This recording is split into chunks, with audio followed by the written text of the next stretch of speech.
SCERT कक्षा 8 chapter first है संसाधन। संसाधन वे सभी वस्तुएं जिनका उपयोग कर हम अपनी आवश्यकताओं की पूर्ति करते हैं संसाधन कहलाता है। ठीक है, जैसे में हो गया भूमि, जल, वायु, मिट्टी, विद्यालय भवन, खनिज, खेत, तालाब, ईंट, लकड़ी, बालू, सीमेंट। ठीक है, ध्यान दीजिएगा। संसाधन भी विभिन्न प्रकार के होते हैं बंधु। ठीक है, इसमें देखिएगा संसाधन 3 प्रकार का है। ठीक है, संसाधन 3 प्रकार का है। पहला प्राकृतिक संसाधन, दूसरा मानव संसाधन, तीसरा मानवकृत संसाधन। प्राकृतिक संसाधन में भूमि, मिट्टी, जल आ गया। मानव संसाधन है जो मानव द्वारा है, मानव खुद एक संसाधन है। तीसरा है मानवकृत संसाधन यानी मकान के द्वारा निर्मित, मकान, कार्यालय, हवाई अड्डा। प्राकृतिक संसाधन को भी जो है विभिन्न प्रकार में बांटा गया। पहला है विकास एवं उपयोग की दृष्टि से। विकास एवं उपयोग की दृष्टि से देखिए इसके 2 प्रकार है, वास्तविक संसाधन और संभाव्य संसाधन। दूसरा उत्पत्ति के आधार पर जैव संसाधन और अजैव, ये ज़्यादा पूछा जाता है परीक्षा में, जैव और अजैव। तीसरा उपलब्धता के आधार पर नवीकरणीय और अनवीकरणीय, ये भी बहुत पूछा जाता है। चौथा वितरण के आधार पर सर्वत्र उपलब्ध स्थानीय संसाधन। पांचवा है स्वामित्व के आधार पर। स्वामित्व के आधार पर यानी निजी के आधार पर 3 भागों में बांटा गया है, निजी संसाधन, राष्ट्रीय संसाधन, अंतर्राष्ट्रीय। यानी जो स्वयं का अपना है निजी हो गया, राष्ट्रीय हो गया जो देश का है, अंतर्राष्ट्रीय मतलब विदेश।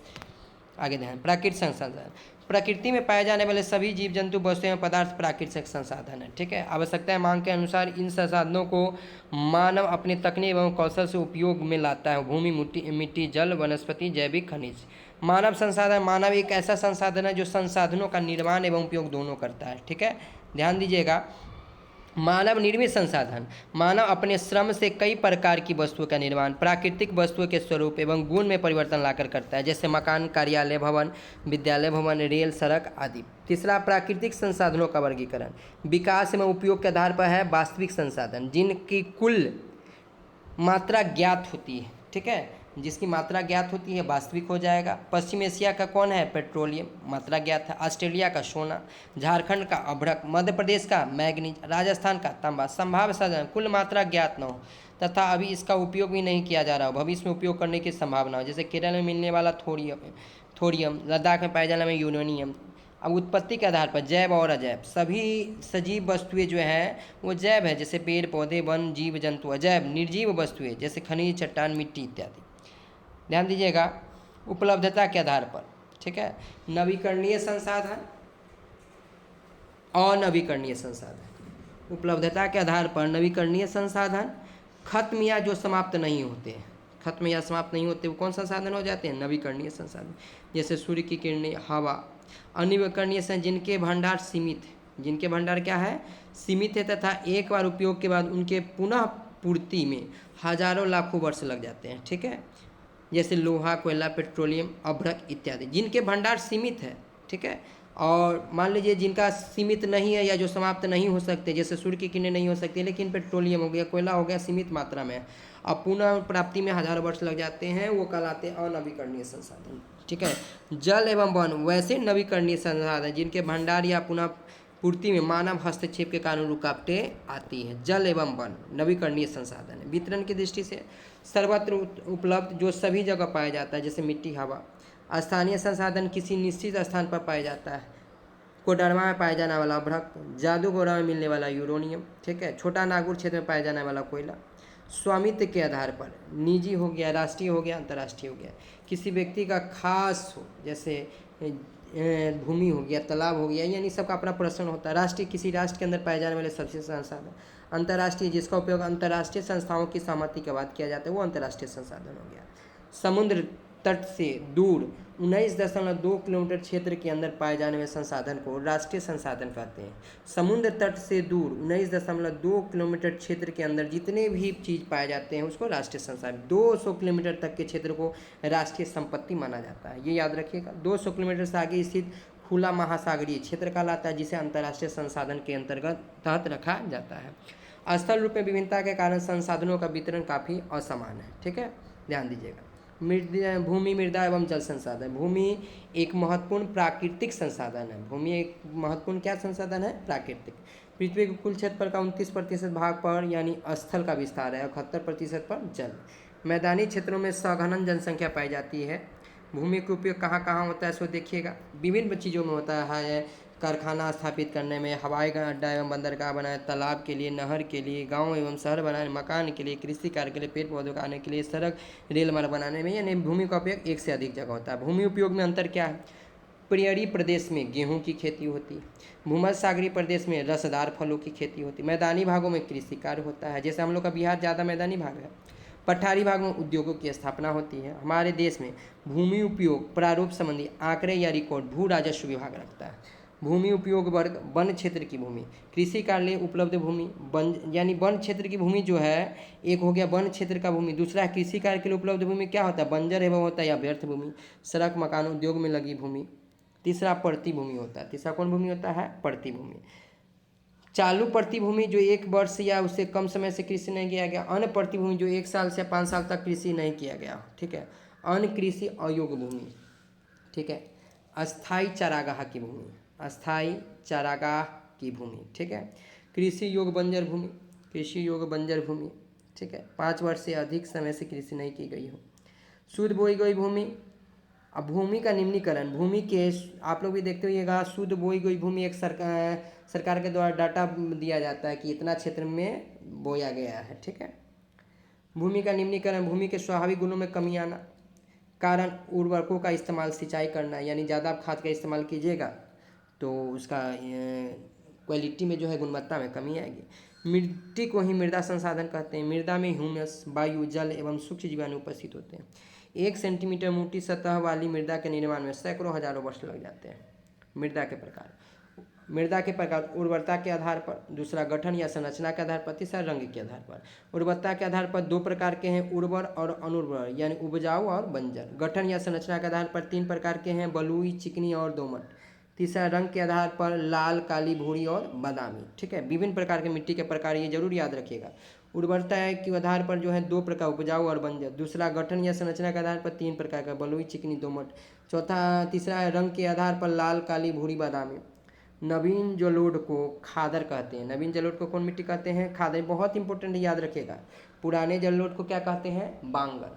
पुराने जलोढ़ को बांगर। जल संसाधन जो है 4 में सीमित है। प्रशांत महासागर में 49.9, अटलांटिक में 45.7, हिंद महासागर में 20.5, आर्कटिक महासागर में 3.9%। जल का वितरण जो है महासागर में होता है 97.3, बर्फीला क्षेत्र में होता है 2.0, भूमिगत में 0.68, अलवनीय झील में 0.009%। इसी प्रकार यह डाटा दिया गया हुआ। पृथ्वी पर जल की अधिकता के कारण इसे जलीय ग्रह कहते हैं, यानी पृथ्वी बहुत ज़्यादा जल की मात्रा 71%, इसलिए जलीय ग्रह भी कहते हैं। विश्व का लगभग 4% स्वच्छ जल ही उपलब्ध, विश्व का लगभग 4% स्वच्छ जल ही उपलब्ध है। ब्रह्मपुत्र नदी का वार्षिक जल प्रवाह सर्वाधिक है। वन एवं वन प्राणी संसाधन, वन एवं वन प्राणी संसाधन। भारत में सबसे अधिक 1% वाला राज्य जो है मिजोरम है। 91.2% उसके भूभाग पर जो है वन है। सबसे अधिक वन क्षेत्र वाला राज्य जो है मध्य प्रदेश है, यानी क्षेत्रफल में, यानी क्षेत्रफल इसका ज़्यादा है, क्योंकि मिजोरम छोटा राज्य है लेकिन उसके जितना क्षेत्रफल उसका 91% है। लेकिन मिजोरम बड़ा प्रदेश है, उसका मात्र 77%, लेकिन उसका भूभाग ज़्यादा होने के कारण सबसे अधिक वन क्षेत्र वाला राज्य जो है मध्य प्रदेश है। 77.27 वर्ग किलोमीटर, ठीक है। पर्यावरण दृष्टि से किसी देश या क्षेत्र में कम से कम 33% भूभाग पर वन का विस्तार होना चाहिए। कम से कम कितना प्रतिशत? 33%, ठीक है। विश्व में लगभग 10 लाख प्रकार की वनस्पतियाँ पाई जाती हैं। पृथ्वी के विषुवतीय प्रदेशों में पाए जाने वाले घने वनों को पृथ्वी का फेफड़ा कहा जाता है।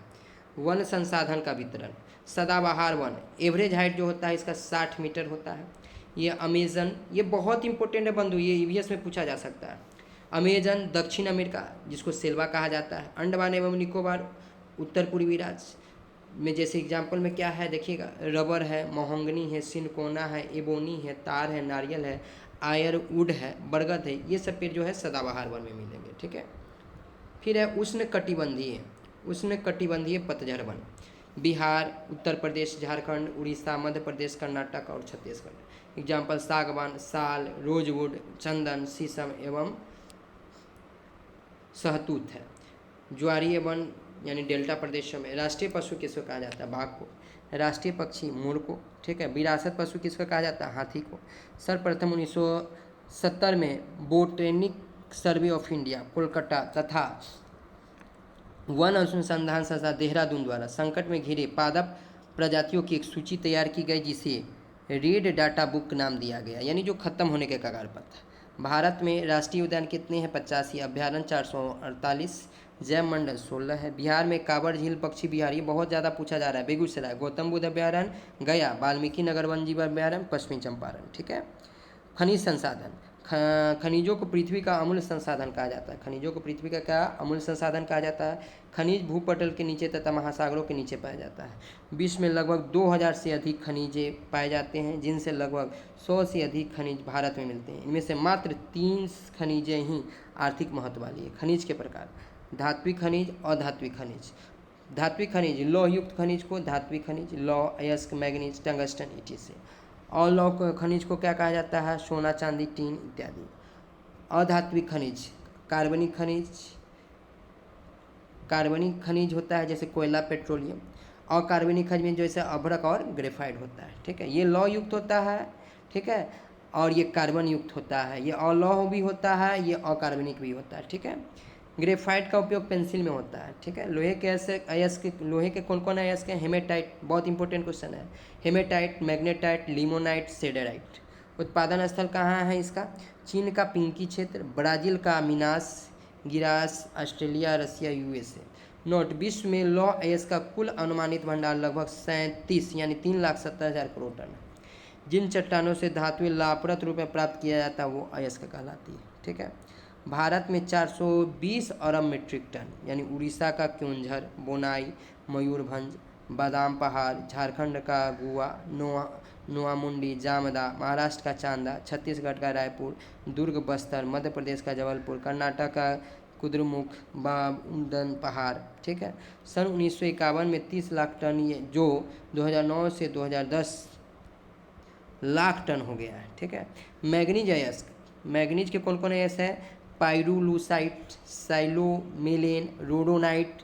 ठीक है, etc। मैग्नीज उत्पादन भारत विश्व में अग्रणी है। मैग्नीज के उत्पादन में जो है विश्व में प्रथम स्थान यानी अग्रणी आगे है। ठीक है, लगभग कितना भारत में उत्पादन होता है इसका? 1670 लाख टन। ठीक है, उड़ीसा, महाराष्ट्र, कर्नाटक, आंध्र प्रदेश, छत्तीसगढ़। तांबा का इसको कौन कौन है? चाल्कोपाइराइट, क्राइसोकोल, कोबालाइट, क्यूपाइराइट, मालासाइट। झारखंड, हजारीबाग, राजस्थान, मध्य प्रदेश, छत्तीसगढ़। एग्जाम्पल में कौन कौन है? तार है, इंजन है, वायुयान है, टेलीफोन है, घड़ी है। अभ्रक के अयस्क: बायोटाइट, मास्कोवाइट, फ्लोगोवाइट।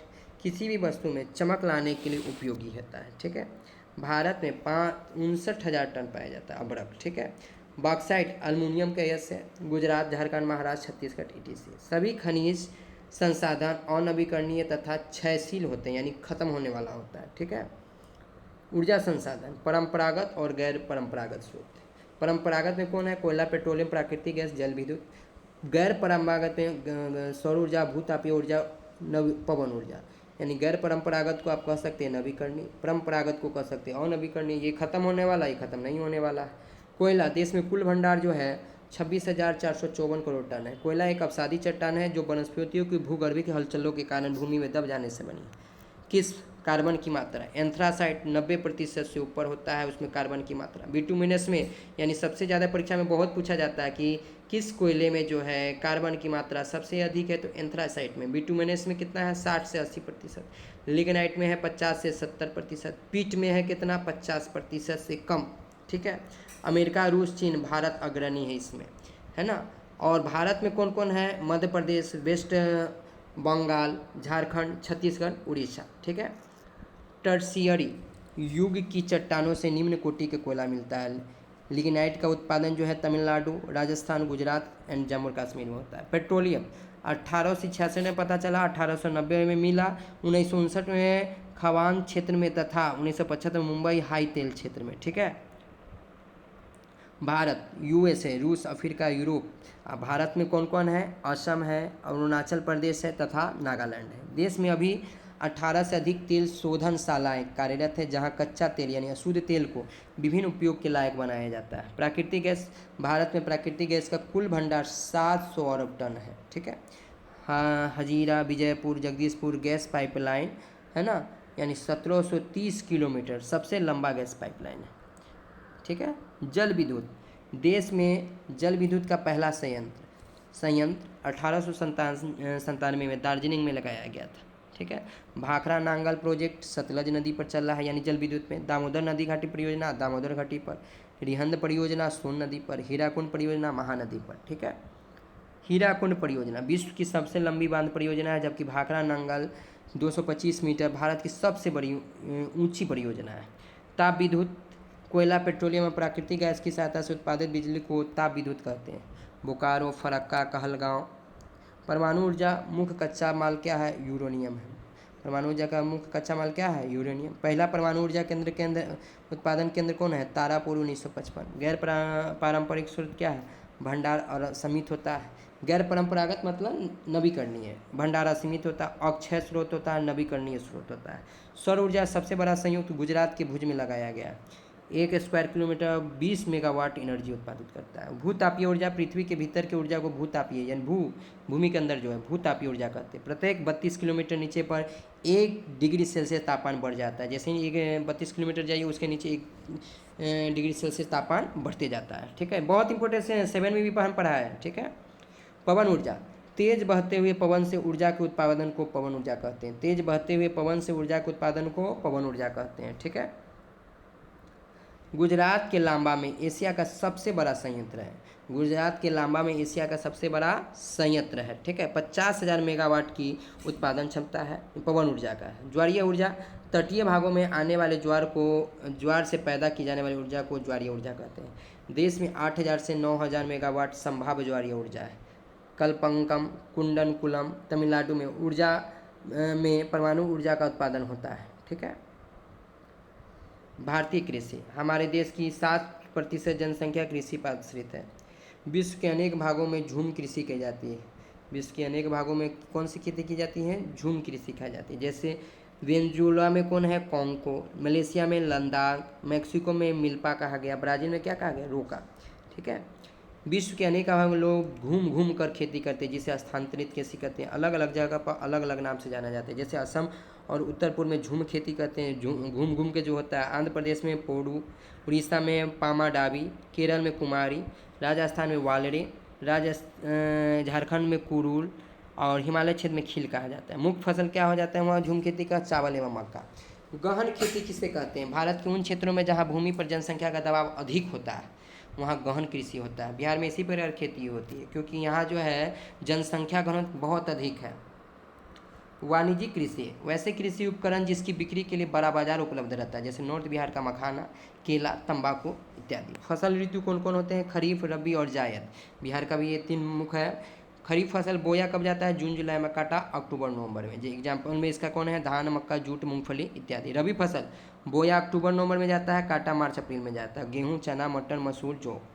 जायद फसल कौन कौन है? रबी में खरीफ के समय में तरबूज, ककड़ी, खीरा इत्यादि। उपयोगिता के आधार पर फसल 5 प्रकार के होते हैं।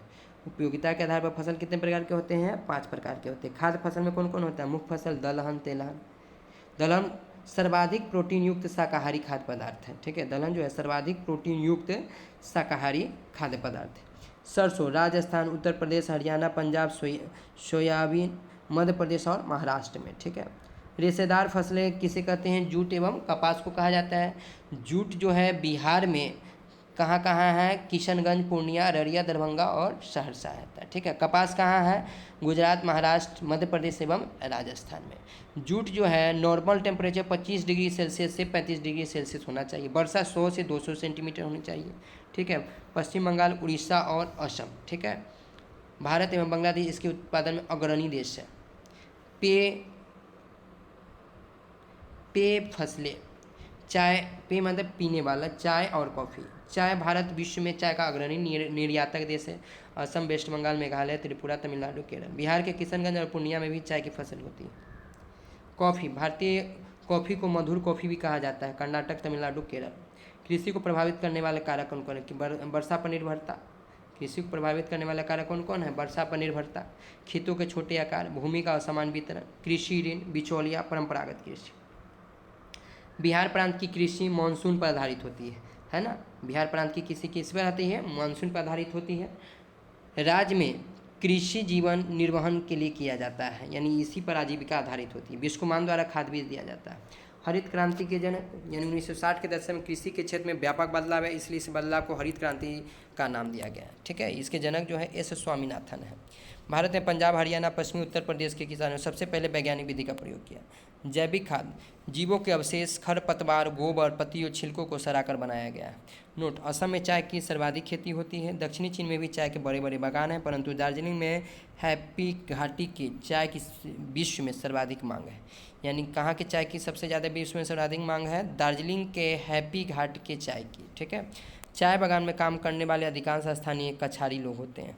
असम में प्रतिवर्ष लगभग 6,80,400 kg चाय का उत्पादन होता है। ब्रिटेन एक्सपोर्ट होता है। ठीक है, उद्योग कच्चे माल को अधिक मूल्यों के उत्पादन में परिवर्तित किया जाना क्या है? उद्योग कहलाता है। उद्योग जो है पहला जो है कच्चे माल के आधार पर, दूसरा पूंजी निवेश के आधार पर, तीसरा स्वामित्व के आधार पर, चौथा प्रमुख भूमिका के आधार पर।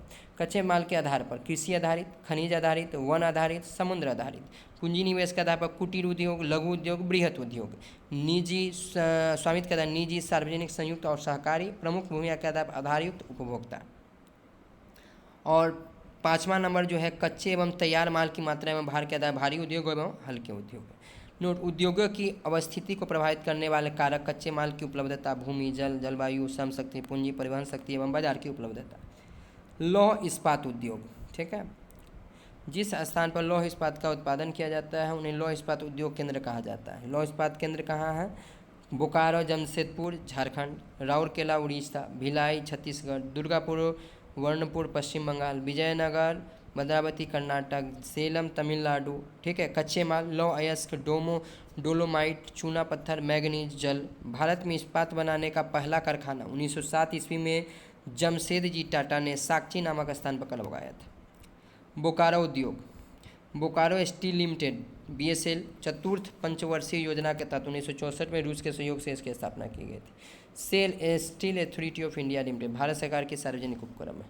भारत केवल उच्च कोटि के इस्पात का आयात करता है। भारत विश्व में स्पंज लोहे का सबसे बड़ा उत्पादक है। वस्त्र उद्योग, कपड़ों की बुनाई को टेक्सटाइल कहते हैं। पहला कपड़ा मिला 1818 कोलकाता, लेकिन असल कामयाबी सन 1854 ईस्वी में मिली जब मुंबई में कपड़े की मिल लगाई गई। मशीनों द्वारा कपास से बीज निकाले जाते हैं जिसे गिनिंग कहते हैं। कपास को इकट्ठा कर गांठ तैयार किया जाता है, गांठों से धागे बनते हैं, फिर मशीनों द्वारा कपड़ा तैयार किया जाता है। सूती वस्त्र उद्योग एक स्वच्छंद उद्योग है। वस्त्रोद्योग स्थापना में सहायक कारक कच्चे माल फ्रॉम गुजरात एवं महाराष्ट्र। ऊनी वस्त्र के लिए पंजाब एवं कश्मीर से प्राप्त होता है। परिवहन सड़क, रेल तथा जल मार्ग। जलवायु नमी जलवायु। पूंजी श्रम की उपलब्धता, बाजार और सस्ती ऊर्जा की उपलब्धता। यानी वस्त्र उद्योग के लिए क्या क्या चीज़ चाहिए उसकी ज़रूरत है। अब ध्यान दीजिएगा, मुख्य उद्योग उत्पाद और केंद्र। सूती वस्त्र उत्पाद क्या है? खादी और चिकन। केंद्र है मुंबई, सूरत, अहमदाबाद, चेन्नई, कोयम्बटूर, लखनऊ, कानपुर। ऊनी वस्त्र बाल से होता है, लुधियाना, लेह, कानपुर, कश्मीर। सिल्क वस्त्र सिल्क, तसर, कांजीवरम, भागलपुर, कर्नाटक, वाराणसी, असम, तमिलनाडु, केरल। सिले सिलाए वस्त्र पैंट, शर्ट, सलवार, कुर्ता, पैजामा, गंजी आदि, दिल्ली और कोलकाता। होजियरी का सर्दियों के मौसम में कपड़ा खरीदने लुधियाना एवं दिल्ली। सिल्क की साड़ियाँ के लिए वाराणसी, अपना भागलपुर भी है। सूती रेशों के व्यापार में भारत विश्व का 1/4 व्यापार करता है, यानी 25% व्यापार जो है भारत से ही होता है। भारत निर्यात करता है कहाँ? अमेरिका, इंग्लैंड, रूस, फ्रांस, नेपाल, सिंगापुर, श्रीलंका।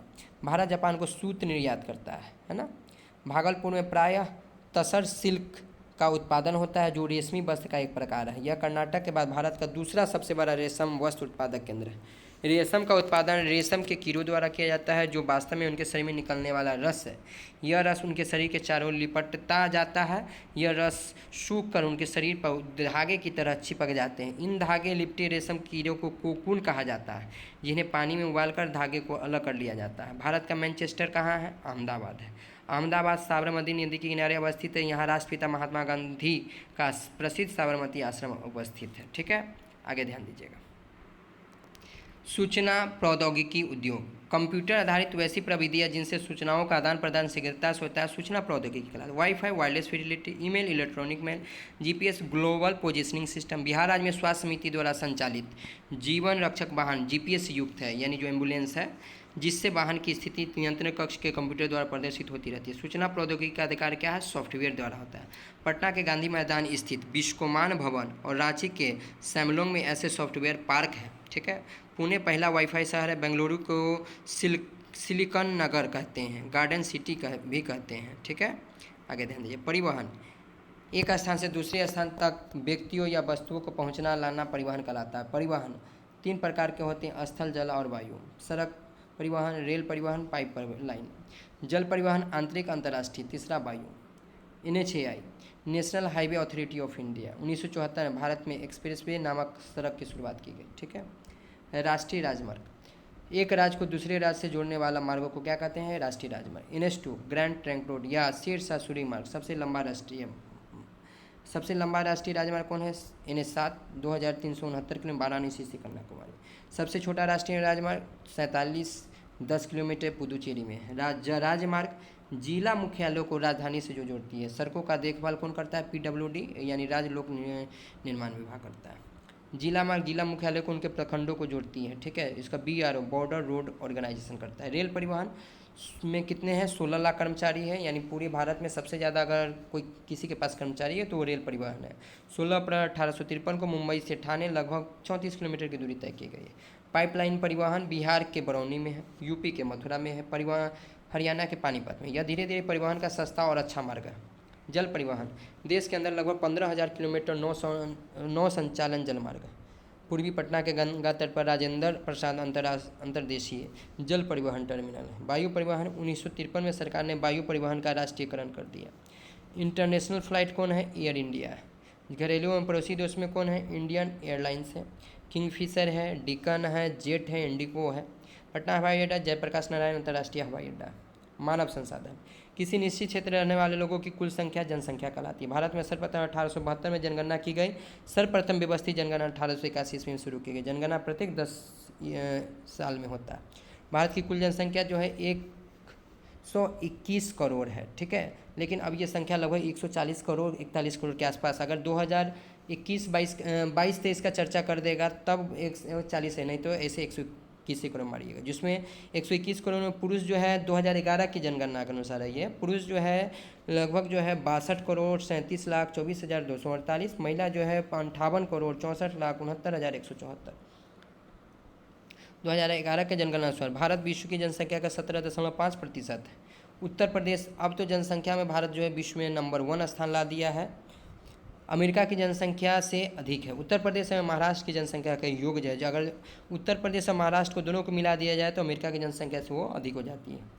राज्य और घनत्व, ठीक है, यानी घनत्व यानी 1000 वर्ग किलोमीटर में कितने लोग रहते हैं जी। ठीक है। बिहार सबसे ज़्यादा घनत्व वाला है, 1102 लोग रहते हैं। ठीक है। फिर पश्चिम बंगाल 1029, केरल 859, उत्तर प्रदेश 828, हरियाणा जो है 573, तमिलनाडु 555। सबसे कम जनसंख्या घनत्व वाला राज्य जो है अरुणाचल प्रदेश है सबसे, और सर्वाधिक घनत्व वाला जिला बिहार में कौन है? शिवहर, यानी ये वर्ग किलोमीटर में जो 1882। कम जनसंख्या घनत्व वाला जिला बिहार में ही कौन है? सबसे कम, अच्छा, सर्वाधिक जनसंख्या घनत्व वाला जिला शिवहर है, सबसे कम वाला जो है कैमूर है 488। जनसंख्या परिवर्तन मुख्यतः 3 कारण से होता है: जन्म दर, मृत्यु दर और प्रवास के कारण। लिंग अनुपात प्रति 1000 पुरुषों पर महिलाओं की संख्या को क्या कहते हैं? लिंग अनुपात कहते हैं। 2011 के जनगणना के अनुसार प्रति 1000 पुरुष पर 940 महिलाएं हैं भारत में। सबसे अधिक लिंगानुपात केरल में है, 1000 पुरुष में 1084, वहाँ महिला अधिक है।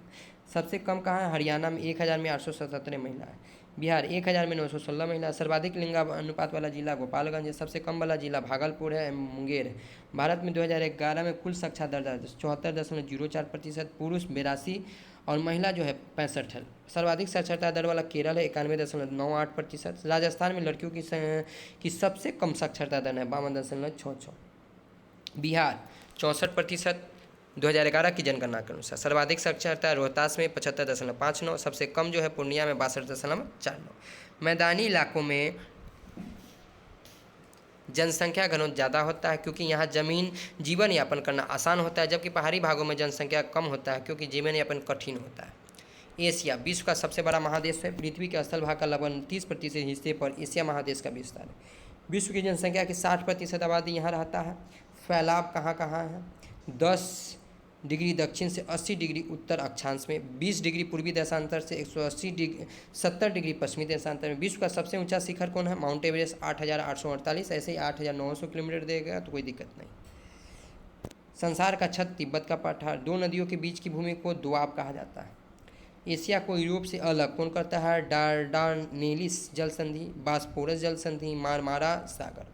एशिया का पूर्व में कौन है? आर्कटिक महासागर। एशिया का आकार बड़ा है, इसलिए भौतिक जलवायु तथा सांस्कृतिक विविधता बहुत पाया जाता है।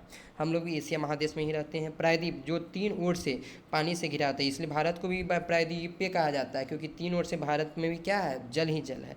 अरब प्रायद्वीप है, भारतीय प्रायद्वीप है, मलय प्रायद्वीप है, हिंद चीन प्रायद्वीप है, कमचटका प्रायद्वीप है। जलवायु वनस्पति सर्वाधिक विविधता के कारण या विस्तार के कारण होता है। इसमें जाड़ा अधिक, ठंडा और गर्मी अधिक गर्मी होती है। सर्वाधिक गर्म प्रदेश कौन है? मित्रा व कुवैत में। सर्वाधिक वर्षा वाला प्रदेश मेघालय, मासिना भारत में। सर्वाधिक ठंडा प्रदेश कौन है? बरखोयांस्क -90 डिग्री सेल्सियस रसिया। बाप रे बाप। जहाँ ठंडी एवं गर्म जलधाराएँ मिलती है वो है क्यूराइल। इसमें प्लैंकटन पाया जाता है, मछलियों के लिए बहुत अच्छा है। एशिया में लगभग सभी प्रकार के बायोम पाए जाते हैं। टुंड्रा प्रदेश कौन है? एशिया के एकदम उत्तरी भाग, घास, काई और छोटे छोटे पौधे। रेंडियर प्रमुख कौन है? पशु है। टैगा वन टुंड्रा के जस्ट दक्षिण में पाया जाता है। नुकीली पत्तियां वाला वृक्ष जिसको कोनधारी वन कहा जाता है। मुख्य पशु लोमड़ी, सील, मिंक। समशीतोष्ण घास का मैदान स्टेपी घास का मैदान कहलाता है, मंगोलिया में पाया जाता है। छोटे कांटेदार मोमी या चिकनी पत्तियों वाला वनस्पति। ऊँट को मरुस्थल का जहाज कहा जाता है। ऊँट को किसका जहाज कहा जाता है? मरुस्थल का जहाज। जनसंख्या, विश्व जनसंख्या दिवस कब है? 11 जुलाई। चीन एवं भारत सर्वाधिक जनसंख्या वाला देश है, इसलिए मानव का घर भी कहा जाता है। जीवन प्रत्याशा भी एशिया महादेश के जापान में सबसे अधिक पाई जाती है, औसत आयु सबसे ज़्यादा है। सार्क संगठन 8 देशों का संगठन, एम कई बार पढ़ा दिया, बहुत इंपॉर्टेंट क्वेश्चन है। इसका मुख्यालय नेपाल है। भारत, नेपाल, श्रीलंका, बांग्लादेश, पाकिस्तान, भूटान, अफगानिस्तान, मालदीव। सिंगापुर शहर की 100% आबादी शहर में रहता है। सिंगापुर शहर की 100% आबादी कहाँ रहता है बंधु? शहर में रहता है। ठीक है। भूटान की 93% आबादी गांव में रहता है। दक्षिण एशिया का 29% शहरीकरण हुआ है। दक्षिण पश्चिम एशिया का 2/3 शहरीकरण हुआ है। 70% लोग कृषि पर आधारित है, जीविका प्राप्त करते हैं। विश्व के सभी धर्म की उत्पत्ति इसी महादेश धरती से हुई है, एशिया से। मेसोपोटामिया की सभ्यता कहाँ से है? इराक से है। सिंधु घाटी की सभ्यता भारत पाकिस्तान। हांगो नदी घाटी सभ्यता चीन। एशिया महादेश को सभ्यताओं का पलना यानी कैडल ऑफ सिविलाइजेशन कहते हैं। मुख्य फसल का है एशिया का? क्या है? धान है। जापान का मुख्य पकवान क्या है? सुशी है। जापान, कोरिया एवं वियतनाम लकड़ी के 2 पतली डंडियों के सहारे खाते हैं। ठीक है। जापान, कोरिया, वियतनाम के लोग जो है लकड़ी की 2 पतली डंडियों के सहारे खाते हैं। भारत, पाकिस्तान, बांग्लादेश उंगलियों से खाते हैं। पूर्वी एशिया चीन, जापान, उत्तर कोरिया है ना। पूर्वी एशिया में बौद्ध धर्म प्लस ताओवाद धर्म है। चीनी लिपि विश्व की सबसे पुरानी लिपि है। दक्षिण एशिया भारत, बांग्लादेश, पाकिस्तान, नेपाल, भूटान एवं श्रीलंका है। दक्षिण एशिया में हिंदू धर्म, बौद्ध धर्म, जैन, इस्लाम है। दक्षिण पूर्व एशिया में म्यांमार, फिलीपीन है, थाईलैंड है, लाओस है, कंपूचिया है, मलेशिया, सिंगापुर है। पश्चिम एशिया में कौन है? तुर्की है, अरब है, ईरान है। ठीक है। ये 1001 अरेबियन नाइट प्रसिद्ध साहित्यिक कृति है। मध्य एशिया में कौन है? कजाकिस्तान, किर्गिस्तान है, तजाकिस्तान है, उज्बेकिस्तान है, तुर्कमेनिस्तान है। ठीक है। मध्य एशिया इस्लाम धर्म है। उत्तर एशिया साइबेरिया, रसिया है, जिसको सर्वाधिक मुसलमान कहाँ है? इंडोनेशिया में है। इजराइल जो है यहूदियों का है। एशिया महादेश से जुड़े महत्वपूर्ण तथ्य ये जरूर याद रखिएगा। सबसे गर्म स्थान अभी बताया मित्रावा कुबेर। सबसे ठंडा स्थान बरखोयांस्क है, साइबेरिया रूस में। मीठे पानी की झील बैकाल झील रूस में। सर्वाधिक वर्षा वाला स्थान मासिना मेघालय में। संसार का छत पामीर को कहा जाता है। सभ्यताओं का पलना एशिया को कहा जाता है। उगते सूरज का देश जापान को कहा जाता है। हाथियों का देश थाईलैंड को कहा जाता है। अंकोरवाट का मंदिर कम्बोडिया का कहा जाता है। सबसे लंबी दीवार चीन की दीवार है। सबसे ऊंचा सड़क मार्ग कहाँ है? खरदुंगला लेह भारत में। सबसे ऊंची बिल्डिंग कहाँ है? बुर्ज खलीफा संयुक्त अरब अमीरात में। समुद्र पर सबसे लंबा पुल कहाँ है? चीन में है। पूर्व का वेनिस बैंकॉक का है। ताजमहल कहाँ है? आगरा भारत। सबसे ऊंचा रेल मार्ग चीन में। भौगोलिक आंकड़ों का प्रस्तुतिकरण प्राप्त सूचनाओं और जानकारी का अंकों के रूप में परिवर्तन आंकड़ा कहलाता है। जब इसे किसी माध्यम से प्रदर्शित किया जाता है तब उसे आंकड़ों का प्रस्तुतिकरण कहा जाता है। तरीका से करते हैं। ठीक है। रेखा आरेख 3 है। रेखा आरेख, दंड आरेख और वृत्त आरेख। वृत्त आरेख को चक्र आरेख, कुल आयोग जो है 360 डिग्री बाबा 100%। आंकड़ों के आधार पर आरेखों का चयन करना एक महत्वपूर्ण कार्य है। आंकड़ों की प्रकृति। बिहार पृथ्वी दिवस कब है? बिहार पृथ्वी दिवस जो है 9 अगस्त। विश्व पृथ्वी दिवस 22 अप्रैल। ठीक है। सड़क सुरक्षा उपाय। हमारे देश में प्रति मिनट एक सड़क दुर्घटना होती है। प्रति 4 मिनट पे एक आदमी की मृत्यु हो जाती है। 78% दुर्घटना मानवीय भूल यानी चालक की लापरवाही के कारण होती है। 4 ईज क्या है? यानी 4 प्रकार के, यानी इसको कम किया जा सकता है। एजुकेशन शिक्षा के माध्यम, प्रवर्तन इन्फॉर्मेंस के, अभियंत्रण इंजीनियरिंग के द्वारा सड़क दुर्घटना पीड़ितों हेतु आकस्मिक उपाय, emergency care of road accident victims. निःशुल्क एम्बुलेंस सेवा 108 अथवा 102 पर है। ड्राइविंग लाइसेंस जिला परिवहन कार्यालय से मिलता है। मिनिमम एज 18 साल और 50 तक के इंजन के लिए जो है 50 सीसी के इंजन के लिए 16 साल है। गोल्डन आवर स्वर्णिम घंटा, कोई भी चोट लगने के बाद 1 घंटा बहुत महत्वपूर्ण होता है। सड़क दुर्घटना मौत का सबसे सामान्य कारण ऑक्सीजन की पूर्ति का रुकना होता है। ठीक है। धन्यवाद बंधुओं। इस प्रकार कक्षा 8 का भूगोल खत्म हुआ और आशा करते हैं कि आप लोग को समझ में आया होगा। अगर समझ में आया होगा तो इस वीडियो को अपने दोस्तों के साथ अधिक से अधिक शेयर करें और चैनल पर बहुत सारे वीडियो हैं जिनको आप लोग ज़रूर देखें। बीपीएससी परीक्षा देने से पहले बहुत ही महत्वपूर्ण है। सभी कक्षा गैलेक्सी के जितने भी नोट्स हैं लगभग आपके यूट्यूब चैनल पर उपलब्ध हैं। धन्यवाद बंधुओं। फिर मिलते हैं नेक्स्ट वीडियो के साथ।